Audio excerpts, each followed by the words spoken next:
Turabakiriye nshuti muvandimwe ukurikiye Urubura TV. Imana y'amahoro iguha umugisha. Nanone uri kumwe na mwene so nimufasha Jafeti. Uyu munsi ndagarutse ngo twigane ijambo ry'Imana.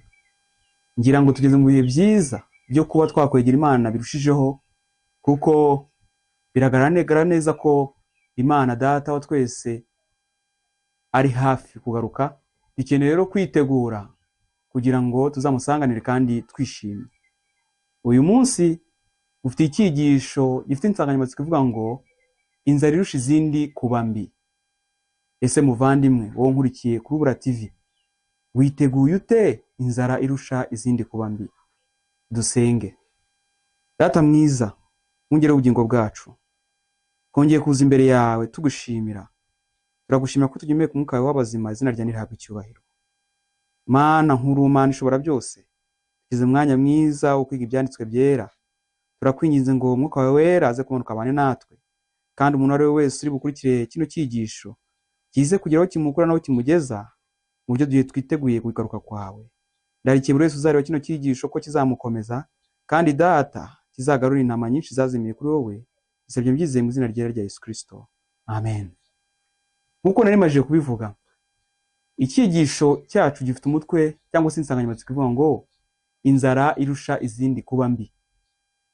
Ngira ngo twese tuzi inzara ukuntu ari mbi, ariko se bizamera bite cyangwa se byagenda bite duhuye n'inzara irusha izindi kuba mbi?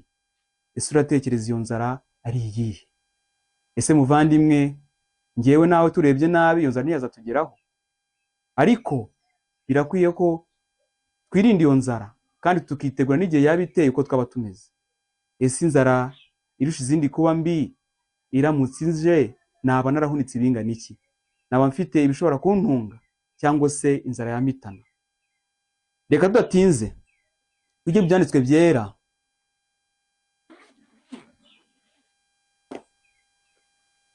Tugiye gusoma mu gitabo cya Amosi, igice cyaho ni icya 8.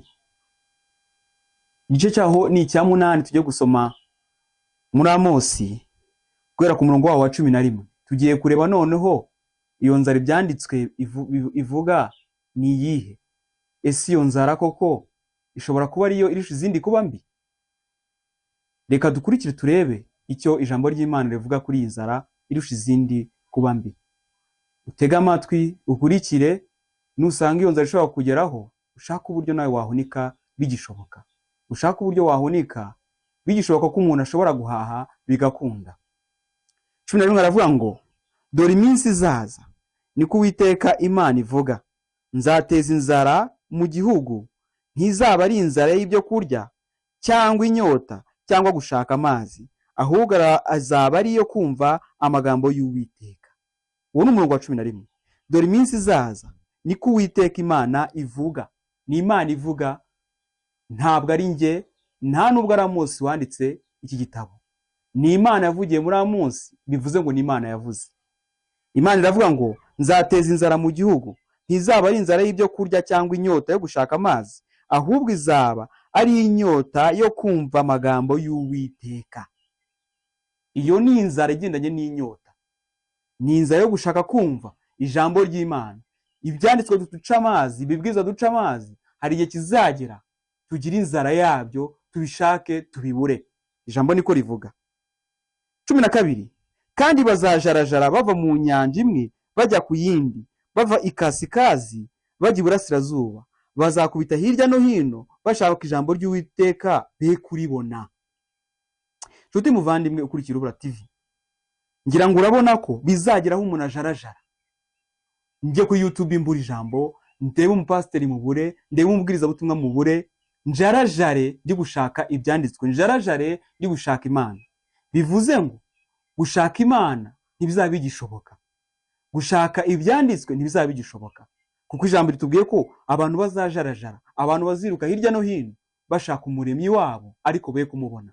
Ibyo bizaterwa nuko njye nawe tutahunitse hakiri kare, bizaterwa nuko njye nawe tutibikira ibyo bizadutunga hakiri kare. 13 avuga ngo uwo munsi inkumi nziza n'abasore bazicwa n'inyota. ngo uwo munsi inkumi nziza n'abasore bazicwa n'inyota. Mushiki wanjye nanjye nawe mukuru wanjye nkurikiye, ese urabona ko nawe cyangwa se urabona ko natwe iyo nzara ishobora kuzatugeraho? Ubonye ko inzara izatugeraho, ibyo twibwiraga n'ibyo twigiraga ngo turi beza nta kintu cyadutwaba, ko bishobora kuzarangira ibintu bidukomeranye. Nahanjye nawe rero kugira ngo uyu munsi njye nawe dufate umwanzuro yuko dukwiriye kwitegura, dukwiriye guhunika bigishoboka, dukwiriye kwita ku byanditswe bigishoboka, dukwiriye kwita ku bibwirizwa bigishoboka, dukwiriye kwita kuri ikintu icyo cyose kivuga ku Mana bigishoboka, kuko bidatinze tuzajarajara hirya no hino tudashaka ibyo kurya by'umubiri, ahubwo dushaka iby'umwuka. Nshuti muvandimwe wari unkurikiye, reka njye nawe dusaba Imana kugira ngo itubashishe guhunika bigishoboka, kuko bigaragaye neza yuko igihe kizagera tukajarajara dushaka iby'umwuka ariko ntitubibone. Reka Imana y'amahoro imfashe nawe igufashe mu izina rya Yesu. Wari kumwe na mwene so nimufasha Jafeti. Imana ikomeze kuba umugisha, Imana yacu ihabwe icyubahiro. Reka mbere yuko dusoza dusenga Imana. Mana nziza, Mana igira neza, Mana idukunda tutabikwiriye, Mana ifite urukundo rwinshi mu biganza byawe. Ijambo ryawe ryongeye kutwibutsa yuko igihe kigiye kugera tukazabura iby'umwuka. Turakwinzira Mwami Imana ngo ubane natwe, tubashe guhunika ibizadutunga mu gihe kizaza, tubashe guhunika ibizatubashisha gukomeza urugendo mu gihe kizaza. Reka rero Mwami Imana Mwuka wawe wera aba ari ubidushoboza kandi atubashishe mu izina rya Yesu. Amen.